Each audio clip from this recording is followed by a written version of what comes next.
Dans une petite maison pauvre, Anderson grandissait avec sa famille. Il était désolé de ne pas avoir suffisamment de nourriture pour se nourrir convenablement. Son père, qui travaillait très dur pour gagner leur vie, disait « Ne t'inquiète pas, Anderson, nous allons bien ».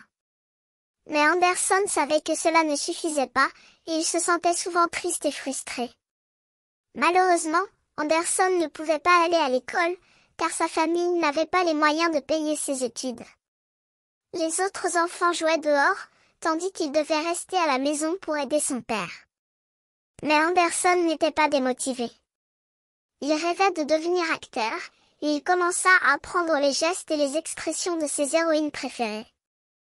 Il fit ses débuts sur scène, mais il était déçu de constater que le propriétaire du théâtre n'était pas impressionné par ses talents.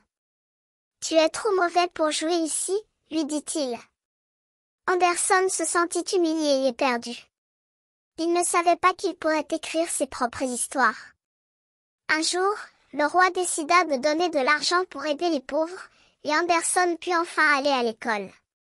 Il était si excité qu'il étudiait jour et nuit, absorbant tout ce qu'il pouvait sur la littérature et l'écriture. Il commença à écrire des histoires amusantes et incroyables, qui faisaient rire et sourire ses camarades d'école. Anderson devint célèbre pour ses contes de fées, qui semblaient sortir tout droit d'un rêve. Il avait créé des personnages magiques, des histoires qui faisaient rire et pleurer, et des épisodes qui réveillaient les sens.